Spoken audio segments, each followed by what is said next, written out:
Good morning all of you. आज का जो हमारा टॉपिक है वो है टाइप्स ऑफ रेस्पिरेशन, यानी श्वसन का प्रकार।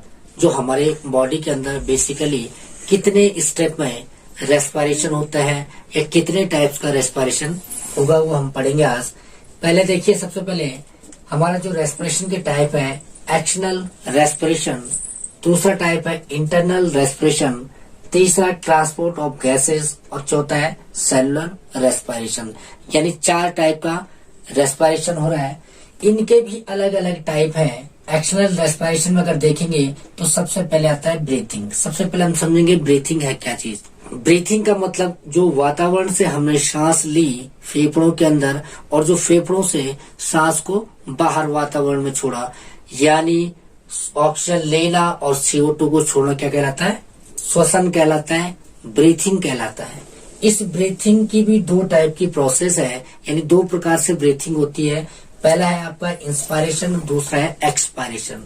इंस्पायरेशन का मतलब क्या होता है? सबसे पहले मैं आपको बताऊंगा, जो हमारे लंग्स हैं, ये लंग्स हमारे थोरेसिक कैविटी के अंदर है। ये आपकी थोरेसिक कैविटी है। इस थोरेसिक कैविटी के अंदर ये लंग्स पड़े होते हैं और इन लंग्स को सुरक्षा देने का काम या प्रोटेक्ट करने का काम इसके ऊपर से इस तरह से रिब्स आई हुई होती है। तो ये सपोज आपका ये बैकबोन समझिए, ये वाला पीछे वाला पार्ट, ये सपोज आपका ये बैकबोन है और ये आगे वाला पार्ट हमारा क्या है? स्टर्नम का पार्ट है। ये हमारी रिब्स जो होती है ये बैकबोन से आकर के यहाँ स्टर्नम तक आती है और इन लंग्स को प्रोटेक्ट करने का काम करती है।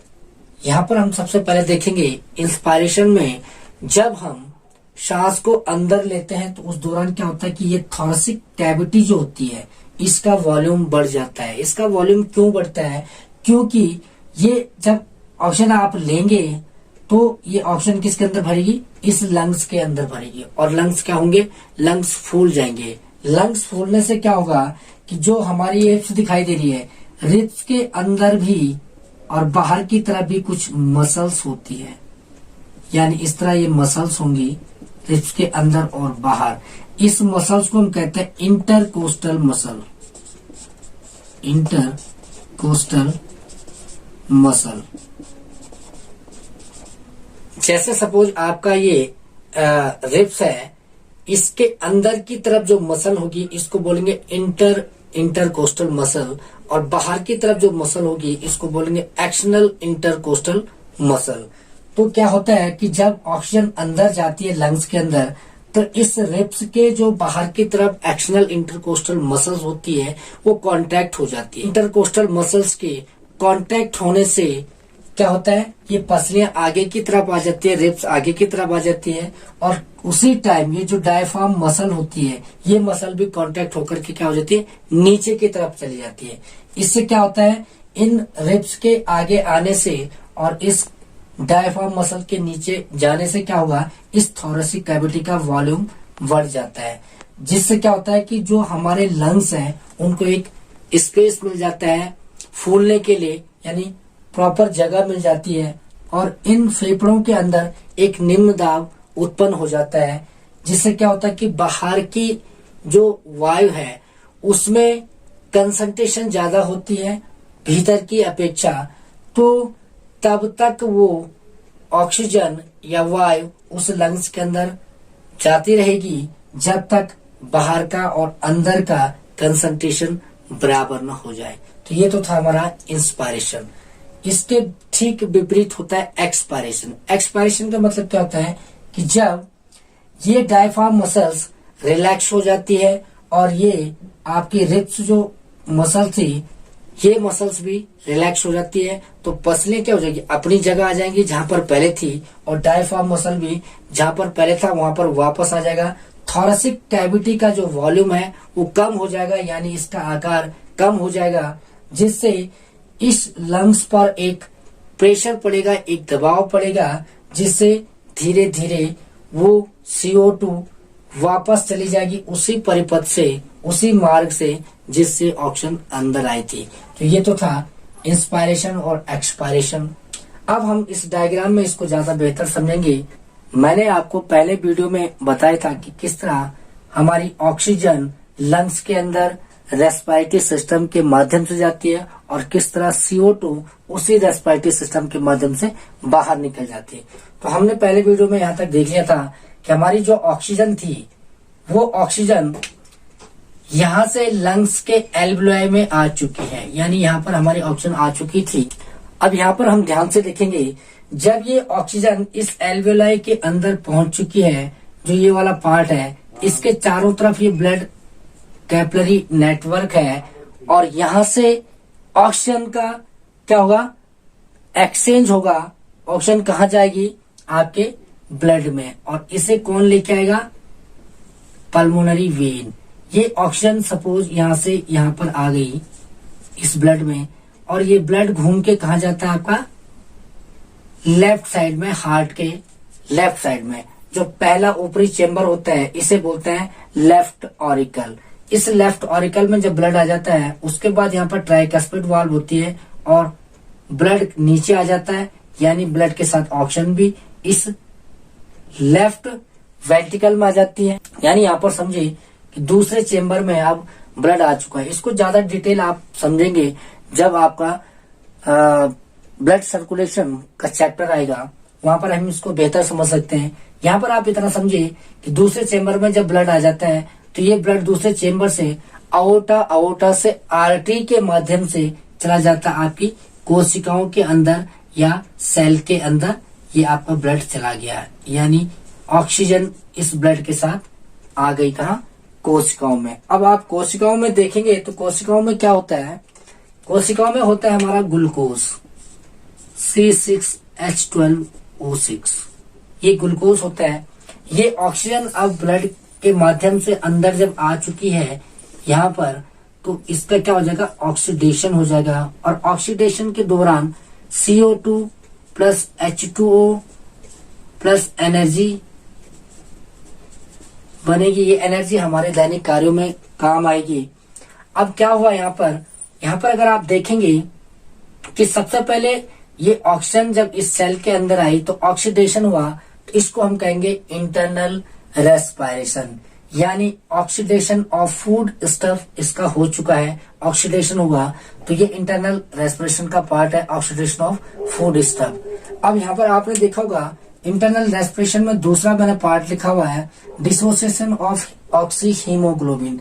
मैंने आपको कहा था कि जब ये ऑक्सीजन इस एल्वियोलाई से इस ब्लड में आई तो ब्लड में क्या होता है, ब्लड में बहुत सारी चीजें होती है, जैसे प्लाज्मा होता है, आरबीसी होती है, डब्ल्यूबीसी होती है, प्लेटलेट्स होता है।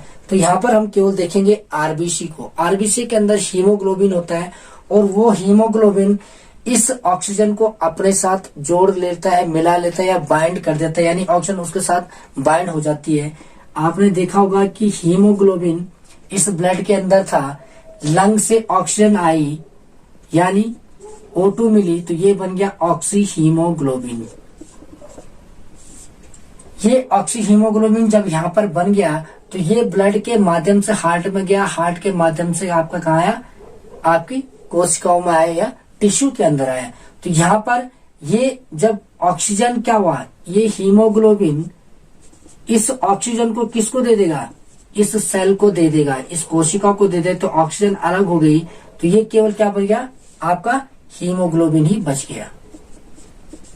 यानी ये वाली ऑक्सीजन किसको मिल गई, कोशिकाओं को या टिश्यू को, तो ये आपके पास हीमोग्लोबिन हुआ है। यही हीमोग्लोबिन फिर वापस जाएगा हार्ट में, हार्ट से फिर जाएगा लंग्स में, अलग प्रोसेस है, उसके बाद की प्रोसेस है। तो यहाँ पर आप हम केवल ये समझेंगे कि डिसोसिएशन ऑफ ऑक्सी हीमोग्लोबिन कहाँ हो रहा है, आपकी कोशिकाओं के अंदर। ये जो ब्लड के अंदर ऑक्सी हीमोग्लोबिन आया था, यहाँ पर जो ऑक्सी हीमोग्लोबिन बना ये ब्लड के अंदर आया, तो ये यहाँ पर क्या हो गया, इसका डिसोसिएशन हो गया, ये टूट गया, इसका ऑक्सीडेशन हो गया, यानी ऑक्सीजन सेल को मिल गई। अब यहाँ पर हम देखेंगे कि जब यहाँ पर CO2 हमारे पास आ गई, अब ये CO2 इस सेल या कोशिका या टिश्यू से कैसे वापस जाएगी कि इसके अंदर होती है सुपीरियर और इंफीरियर वेना कावा। सुपीरियर और इंफीरियर वेना कावा के माध्यम से ये हार्ट के राइट साइड में चला जाएगा, यानी राइट ऑरिकल में चला जाएगा। कौन सी, ये CO2 गैस।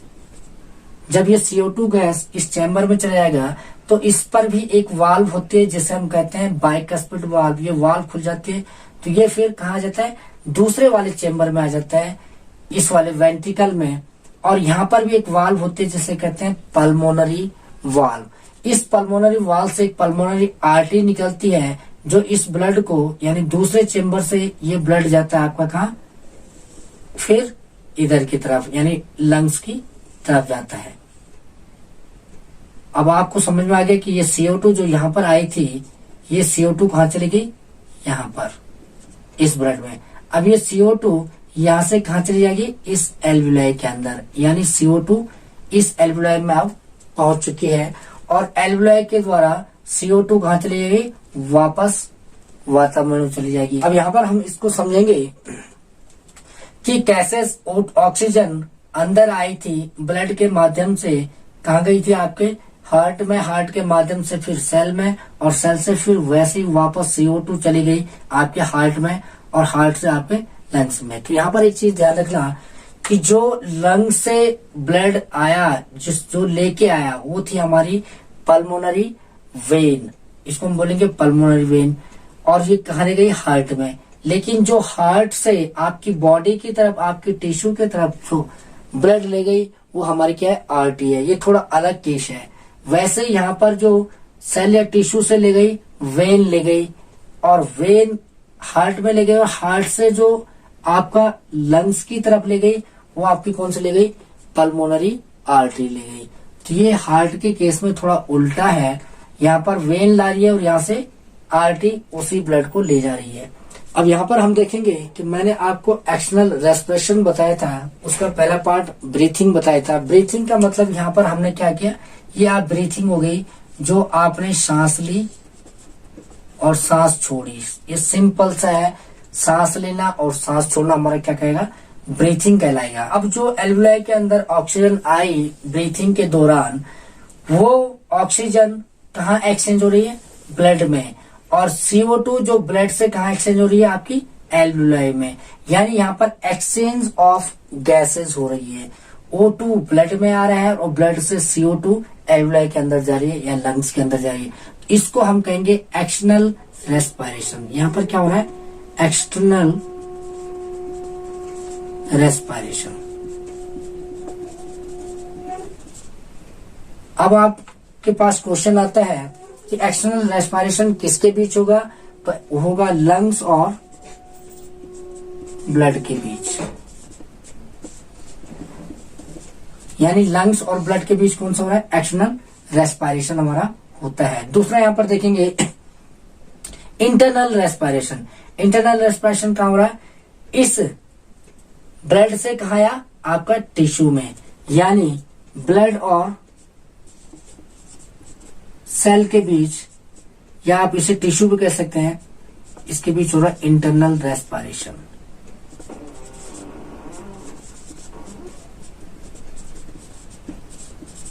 तो ये आपको समझ में आ गया होगा कि एक्सटर्नल रेस्पिरेशन कहां पर हो रहा है और इंटरनल रेस्पिरेशन कहां पर हो रहा है। इस टाइप से आपसे क्वेश्चन पूछा जा सकता है। अब दूसरा हम देखेंगे transport of gas. Transport of gas का मतलब क्या है कि जो इस ब्लड के अंदर O2 और CO2 का ट्रांसपोर्टेशन हो रहा है। O2 इस ब्लड के अंदर यहां से आ रही है हार्ट में, हार्ट से फिर कहाँ आ रही है, ब्लड के द्वारा सेल में। वैसे ही CO2 सेल से हार्ट में और हार्ट से आपके कहा जा रही है, ब्लड में, ब्लड से आपके लंग्स में जा रही है। इसे कहेंगे ट्रांसपोर्ट ऑफ गैसेस। तीसरा देखिए, चौथा देखिए सेलुलर रेस्पिरेशन। सेलुलर रेस्पिरेशन का मतलब क्या हो रहा है, तो ये सेलुलर रेस्पिरेशन किसके अंदर हो रहा है, सेल के अंदर ही हो रहा है, जहां पर ऑक्सीजन आ रही है और उसके द्वारा CO2 वापस जा रही है। यानी यहाँ पर भी एक्सचेंज हो रहा है, तो इसे हम कहेंगे क्या, सेलुलर रेस्पिरेशन। तो ये तो था हमारा आज का टाइप्स ऑफ रेस्पिरेशन का टॉपिक। तो मुझे उम्मीद है कि आप लोगों को ये वीडियो समझ में आएगी, और नेक्स्ट वीडियो के लिए इंतजार कीजिए। तब तक के लिए धन्यवाद।